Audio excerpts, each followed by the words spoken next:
ଆପଣମାନଙ୍କୁ ନମସ୍କାର ମୁଁ ରବି କୁମାର ସ୍ୱାଗତ କରୁଛି ଆପଣଙ୍କ ନିଜର ଚ୍ୟାନେଲ ଭାଇରାଲ ଝାରସୁଗୁଡ଼ା କି चलो नजर पकाइमा आज किसी खास खबर उपरे। झारसुगुड़ा जिलापाल अफिस झारसुगुड़ा निर्वाचन मंडल स्तरीय उन्नयनमूलक कमिटी बैठक अनुष्ठित हो जाइए। ये उन्नयनमूलक कमिटी बैठक से झारसुगुड़ा विधायक टंकधर त्रिपाठी, जिला मुख्य उन्नयन अधिकारी प्रवीर कुमार नायक, जिला स्तरीय बुद्धिजीवी माने उपस्थित रही झारसुगुड़ा निर्वाचन मंडल स्तरीय उन्नयन काम बाबत आलोचना करथिले। राज्यर अन्यतम प्राचीन जगन्नाथ मंदिर भाव परिचित झारसुगुड़ा जिला कुकुरजंगा जगन्नाथ मंदिर नीलचक्र फिर स्थापित होइछे। मंदिर ट्रस्ट बोर्ड आडू अनुष्ठित कार्यक्रम ती मुख्य पंडित अक्षय मिश्र, ट्रस्ट सदस्य कुकुरजंगा ग्रामवासी तथा अनेक श्रद्धालु सामिल होइथिले। दीपक सिंह, बिट्टू पात्र आउ मुकेश साहू नीलचक्र प्रतिष्ठा करथिले। छठ पूजा अवसर से झारसुगुड़ा जिला बेलपाड़ घुमाडेरा मालीपड़ा सूर्य देवतांकर पूजा आयोजन करा जायतिला। तेबे 5 दिन पूजा चलला पर सूर्यंकर पूजा समापन होइछे आ भव्य शोभायात्रा ती सूर्यंकर भसाणी उत्सव अनुष्ठित हो जाइछे।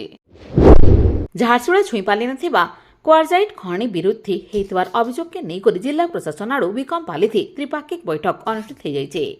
ई बैठक ती लखनपुर बीडीओ, तहसीलदार, अतिरिक्त तहसीलदार, टीआरएल कृषकी कर्तृपक्ष आ विकमपाली पंचायत अलग अलग गाँ 80 अधिका लोक उपस्थित रही।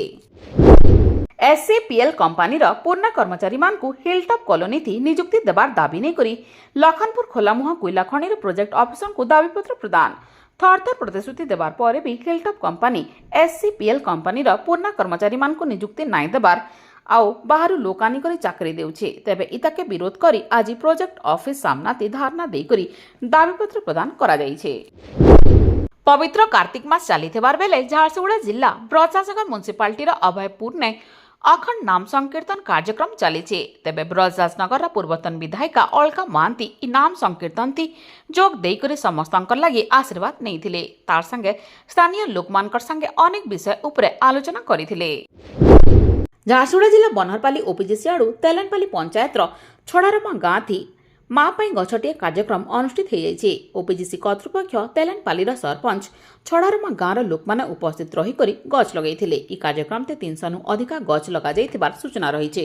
आपके ही शहर के मेन रोड से गुजरते वक्त आपकी नजर जरूर कभी न कभी सोनी ज्वेलर्स पे पड़ी होगी। यहाँ हर प्रकार के सोने एवं चांदी के जेवरात मिलते हैं। कभी आने का कष्ट उठाए और हमें सेवा का मौका दे। धन्यवाद।